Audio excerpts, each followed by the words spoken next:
You were never part of this family, Sloane. Griffin Caldwell, 44-year-old founder of the Caldwell Group and husband of Sloane Mercer Caldwell for 13 years, said it in the front hall of Aldermere House, while his mother stood halfway up the staircase like a woman who had been rehearsing the moment for years. In his hand was a sealed envelope from his solicitor. Beside him stood Enid Caldwell, 68-year-old mother of Griffin and controlling trustee of the Caldwell Family Trust, holding Sloane's house keys pinched between two fingers as though they were a property she was finally reclaiming. Sloane Mercer Caldwell, 38-year-old wife of Griffin and daughter of the late Alton Mercer, stood near the front door with one overnight bag at her feet. Rain pressed against the tall windows of Aldermere House, filling the silence with something close to grief. She had spent 13 years inside those walls. She had corrected Griffin's contracts when the language would have exposed him to liability. She had negotiated quietly with suppliers when his cash flow turned dangerously thin. She had paid estate maintenance from her own private accounts, so the household would not appear fragile to his board members. She had carried his name through every crisis without once asking him to acknowledge it. None of that was acknowledged now. Faye Norris, 31-year-old head of marketing for the Caldwell Group, and the woman Sloane had been watching Griffin hide for 8 months, stood near the base of the staircase wearing Sloane's grandmother's bracelet. Faye smiled with the ease of someone who believed she had already won. "Some women are borrowed furniture," she said softly, "and eventually the room moves on." Sloane looked at Griffin. He did not correct Faye. He did not even look away from the envelope in his hand. "The papers will be delivered tomorrow," he said. "Don't make this harder than it needs to be." Sloane did not raise her voice. She did not beg. She looked at the bracelet on Faye's wrist, then at the keys in Enid's hand, and understood with perfect clarity that they had not simply ended a marriage tonight. They had tried to eliminate her before she could start asking the right questions. What Griffin did not know, what none of them knew, was that the company's most important expansion plan, the flagship lease that was supposed to define the Caldwell Group's next decade, was sitting inside a building owned entirely by Sloane. Not under her married name, not under anything Griffin had ever cared to ask about. Under Mercer Lantern Trust. Her father's legacy, her inheritance. The portfolio Alton Mercer had quietly built for 40 years and placed inside a private trust before his death, a trust that existed before Sloane ever met Griffin Caldwell, that bore her maiden name in every legal document, and that Griffin had signed acknowledgement of 11 years earlier, without reading past the first paragraph. He had laughed at the paperwork, back then, called it old money formality, signed it because he trusted the marriage more than he respected the documents. Sloane had thought at the time that his signing meant he loved her beyond money. Now, standing in the rain-loud silence of Aldermere House, she understood it meant he had never thought her worth knowing. The drive to the hotel took 20 minutes. Sloane spent most of it watching the city lights blur through the rain-wet glass. Her phone buzzed before she reached the lobby. The caller ID read, "Odessa Cole, Mercer Property Holdings, Chief Executive." Sloane answered quietly. Odessa Cole, 46-year-old chief executive of Mercer Property Holdings and the one professional who understood the full picture of Sloane's trust position, kept her voice measured but close to urgent. "Sloane, the Caldwell Group submitted a formal lease application today for Mercer Tower. Full floor package, 10-year term. They're calling it their new corporate headquarters." Sloane stopped walking in the middle of the hotel lobby. "I know you've kept yourself removed from any decisions involving Griffin's company," Odessa continued, "but legal flagged the file an hour ago because the application lists you by married name as a spousal guarantor. Someone on his team either doesn't understand what they're doing or understands exactly what they're doing." Sloane looked at the overnight bag in her hand. She had carried it out of Aldermere House, thinking she was leaving with almost nothing. She was beginning to understand she had left with everything that mattered. "Convene a conflict-screened review," she said. "Nothing moves on that application until outside counsel has examined the guarantor clause." "Understood," Odessa said then, more carefully. "Are you all right?" Sloane thought about the bracelet on Faye's wrist. She thought about the keys in Enid's hand. She thought about Griffin's face when he said she had never been part of the family. The ease of it, the practiced calm, like a man who had been saying it to himself for months before he said it to her. "I will be," she said. The divorce papers arrived at 7 the next morning, slid beneath the hotel room door, while Sloane was still sitting at the small desk with her father's old fountain pen and a notepad she had filled with figures overnight. She recognized her father's habit in herself. When she could not sleep, she worked. When the world felt dishonest, She returned to numbers because numbers did not lie. The settlement was written in clean, formal language, but every paragraph was designed to make her disappear. She was to waive any claim to the Aldermere property. She was to sign a strict confidentiality agreement. She was not to contact Caldwell Group employees. She was not to request access to the company's financial records. Then she reached the clause that made her go still.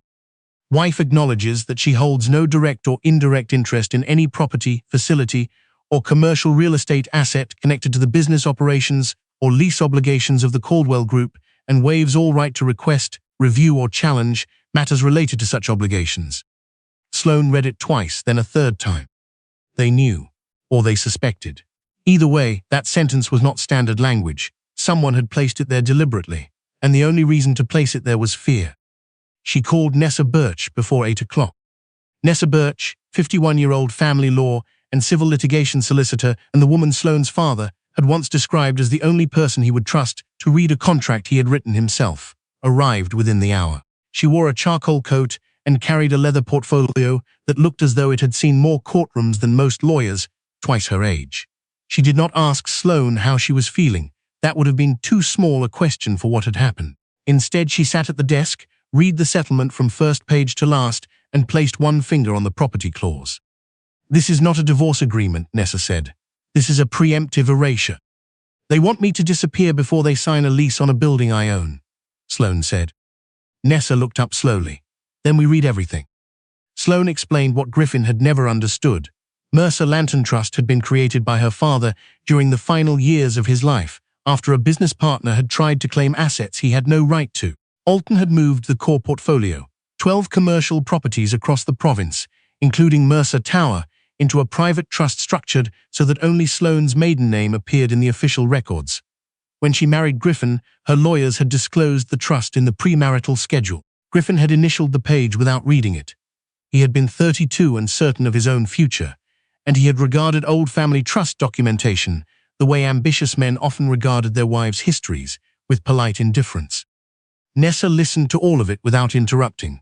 Then she said, "The guarantor clause. Did you ever agree to act as guarantor for the Caldwell Group?" "No," Sloane said. "Then someone submitted your name without your consent." Nessa's voice stayed even, but her eyes sharpened. "That changes the shape of this considerably." 2 days later, in a rented conference room on the 14th floor of a building Sloane's trust happened to own in a quieter part of the city, the first mediation session convened. Griffin arrived with Clement Foss, 47-year-old chief financial officer of the Caldwell Group, and a solicitor who carried the practiced confidence of a man paid to manufacture certainty. Enid came in behind them, dressed in cream and composure, her pearl earrings catching the overhead light. Faye arrived last. She had no legal standing in the room. She came because Griffin had brought her, and Griffin had brought her because he still believed Sloane could be made to feel small by comparison. Faye was wearing the bracelet again. Nessa leaned close to Sloane and said very quietly, "Let them talk." Sloane set her father's pen on the table and waited. Griffin leaned back in his chair with the ease of a man who considered the outcome settled. "You contributed nothing to the business, Sloane. You were a housewife. The Aldermere property belongs to the family trust, not you. You have no financial stake worth negotiating." Nessa wrote it down. Enid spoke without being invited to. Sloane was pleasant company for a number of years. She did not build anything. Nessa wrote that down too. When Nessa turned to Faye and asked directly whether company funds had ever been used to cover personal expenses, an apartment on Cavendish Street, wardrobe invoices submitted under client hospitality, travel charged as market research, Faye's expression tightened for just a moment before she said, "Absolutely not." Nessa wrote it down slowly. Clement Foss, who had been watching the notepad since the session began, shifted in his seat. "This line of inquiry is irrelevant to the divorce settlement," Griffin's solicitor said. Nessa looked up pleasantly. "Then it should be a very short conversation." The session ended without agreement. Griffin left confident. Enid left satisfied. Faye left with the bracelet still on her wrist and the composure of someone who had not yet understood what the notepad was for. Sloane sat in the emptied conference room for a few minutes after they had gone. She thought about a dinner they had attended 4 years into the marriage at a colleague's home in the West End of the city. A woman at the table had mentioned she managed a commercial portfolio inherited from her father. Griffin had laughed on the drive home and said that women who led with their inheritance were always trying to compensate for something. Sloane had been about to tell him about Mercer Lantern Trust. She had closed the thought quietly and returned it to the place she kept things she no longer felt safe offering him. She had not been protecting a secret. She had been protecting herself from the face he would have made, and the way he would have used it afterward. At Mercer Property Holdings that week, Odessa convened a formal conflict-screened review of the Caldwell Group lease application. Because Sloane was the controlling beneficiary of the trust, she recused herself from all direct decisions. Every conclusion would come from the record, from independent directors, from outside counsel. What the review found was not difficult to locate. It had simply been waiting for someone to look. Clement Foss had submitted a financial package representing the Caldwell Group as stable, cash-positive, and credit-worthy. The asset statements overstated the value of 2 commercial properties Griffin had used as collateral in other lending arrangements, properties already pledged, now presented again at inflated values. The guarantor clause included a signature using Sloane's name in a hand that did not match her signature in any document Mercer Property Holdings held on file. Outside counsel received the finding by 7 in the evening. At Aldermere House that same night, Sloane later learned, Griffin gathered Enid, Faye, and Clement in the study. Opal Hewitt had been the one to tell her. Opal Hewitt, 64-year-old head housekeeper at Aldermere House, and the person who had managed the household's day-to-day reality for 11 years, had brought tea to the study and stayed long enough near the half-open door to hear what needed to be heard. She had already sent Sloane the estate maintenance records Sloane had quietly funded across 5 separate years.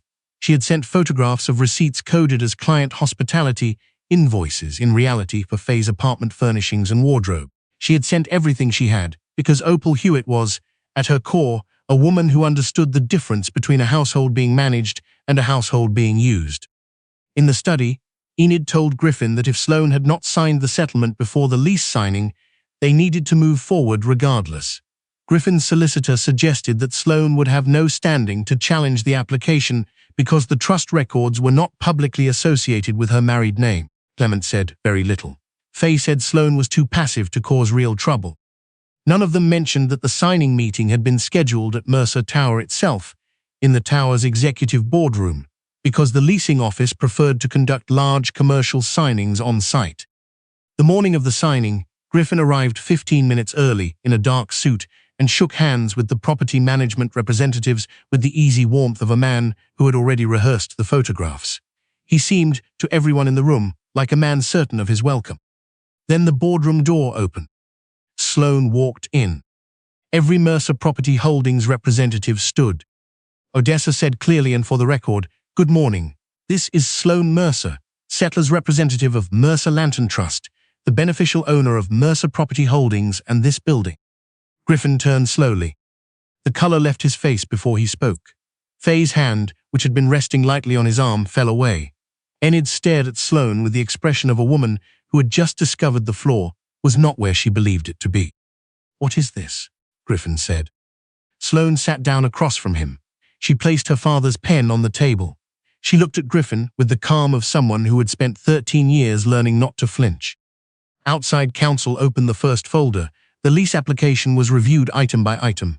The overstated asset values were presented alongside independently verified market assessments. The guarantor clause was placed beside a handwriting analysis prepared by a document specialist who had examined 6 samples of Sloane's verified signature. The specialist's conclusion was read aloud. The question's signature showed inconsistent pen pressure, forced letter spacing, and an incorrect formation of the letter S in her surname, a crossbar that dropped where Sloane's always rose, a detail present in every verified document and absent in the forgery. Clement Foss asked for water. No one brought it immediately. Griffin leaned towards Sloane, his voice dropped, and for a moment it sounded like the voice she had fallen in love with, careful, measured, almost gentle. "Sloane, this is our marriage. Don't do this in a room full of strangers." Sloane looked at him steadily. "You filed our divorce in front of yours." The room went quiet. Griffin looked away first. Enid said, "You deceived this family. You hid who you were." Sloane turned to her. "I gave this family 13 years to show me what it valued before it knew what I owned." For the first time in Sloane's memory, Enid Caldwell had no ready answer. Odessa continued. The lease application could not proceed in its current form. The guarantor clause would be referred to outside counsel given the signature discrepancy. The misrepresented asset values had been flagged for the relevant oversight bodies. Faye Norris's name appeared on 17 company expense submissions with no traceable business purpose in the Caldwell Group's operating records. Faye said very quietly that she had understood those expenses were approved. Nessa, seated beside Sloane, said, "Approved by whom?" Faye looked at Griffin. That single glance did more damage to his position than anything else said that morning. It took 3 weeks for the Caldwell Group's financing to fully unravel. The question guarantor clause had already drawn scrutiny from 2 other lenders who held Caldwell Group debt. When they learned that the same overvalued properties appeared in their own collateral schedules, cross-default notices followed. Griffin's investors began asking questions he could not answer cleanly. Clement Foss retained independent counsel. The company's accounts were placed under review. Enid tried to manage the public narrative from Aldermere House, releasing careful statements about business pressures and personal difficulties, framing the collapse as something that had happened to them rather than something they had constructed. The statements stopped when their own solicitor advised that further public commentary could complicate the ongoing legal reviews. Faye did not stay long after the signing room fell silent. She packed 2 bags from the apartment whose furnishings the Caldwell Group had paid for, and she left before the company credit card associated with that address was formally cancelled. The bracelet she had worn at Aldermere, the one that had belonged to Sloane's grandmother, was returned through a courier service. No note. Only the bracelet wrapped in tissue paper inside a padded envelope, sitting on Sloane's hotel room desk one Tuesday morning like a confession without language. Sloane held it for a long moment. Then she put it on her own wrist, where it had always belonged. She did not feel victorious. She had known from the morning she read the property clause in Griffin's divorce settlement that she could let the record speak without raising her voice, that she could protect the trust, protect the employees who had nothing to do with Griffin's choices, and still choose to do it without cruelty. That had been her father's lesson. In the end, not that ownership was power, but that ownership was responsibility. Through the Mercer Lantern Foundation, she quietly allocated a transition fund for the Caldwell Group's junior staff, the administrative coordinators and client services assistants who had not forged documents or inflated asset values and who were now carrying consequences they had not made. No press release, no ceremony, only the money, reaching the people who needed it, in the way her father had always believed quiet competence should move, without waiting for applause. She went back to Aldermere only once, to collect the last of her personal documents from the estate office. Opal met her at the side entrance and held the door without being asked. "You should know," Opal said, "that most of the household staff stayed on here because of arrangements you'd made, not his." Sloane looked at the hallway, the same hallway where Griffin had handed her an envelope and told her she had never belonged. It looked smaller than she remembered, not diminished, simply returned to its actual size, now that she was no longer trying to protect it from the truth. "Thank you, Opal," Sloane said, "for everything you sent me." Opal straightened. "You paid the heating bill the winter Mr. Caldwell forgot to. You kept this house standing while he was busy looking good inside it. I'm only sorry it took us all so long to say it aloud." Sloane touched the older woman's arm briefly, then walked in to collect what was hers. The divorce ruling came 6 weeks after the signing room meeting. The court found evidence of financial misconduct in the handling of the marital estate and declined to enforce the settlement's property clause, citing the misrepresented asset valuations and the questioned guarantor signature as material irregularities. Griffin's attempt to exclude Sloane from financial disclosure was denied. Nessa read the final paragraph across the desk that had served as Sloane's war room for 2 months. "You're free," Nessa said. Sloane looked at the word dissolved on the page. A marriage could end with a single word. The years inside it did not end so quietly. That afternoon, she went to Mercer Property Holdings and signed the transition fund release in her own office, with her own pen, without an audience. Then she sat for a moment in the chair her father had sat in before her. Through the window, the city spread wide and grey under an October sky, all pale light and turning leaves, and the ordinary movement of people who had no reason to know what had happened in boardrooms that week. She thought about Griffin in the signing room, the way his face had changed when she walked in. Not with understanding, with the particular shock of a man who had built his confidence entirely on what he assumed other people did not have. She thought about Enid on the staircase, holding the keys. She thought about the property clause in the divorce settlement, the sentence that had given everything away. The fear behind the legal language. The attempt to close a door before they understood who had built it. She thought about her father standing in this same office years ago, one hand on her shoulder, saying, "Your signature is not decoration, Sloane. It is consent. Know the weight of it before you give it, and never let anyone put your name on something you did not choose." They had tried to put her name on their debt. They had tried to put her name on their silence. They had tried to put her name on a life they were borrowing from her without knowing it, spending it down to nothing while she held the deed. Sloane picked up her father's fountain pen, the same pen she had carried out of Aldermere House in an overnight bag, tucked between a change of clothes and a notebook full of figures, the same pen she had used to sign every document that moved the truth from where it had been hidden to where it could finally be read. She placed it in the desk drawer where it had always lived, in the office that had always been hers. Then she turned off the lamp, walked out through the building her father had built, and her husband had never bothered to understand, and chose for the first time in 13 years exactly where she was going next. Because some women do not discover their power after betrayal. Some women were protecting it the whole time. The betrayal only taught the room to finally pay attention.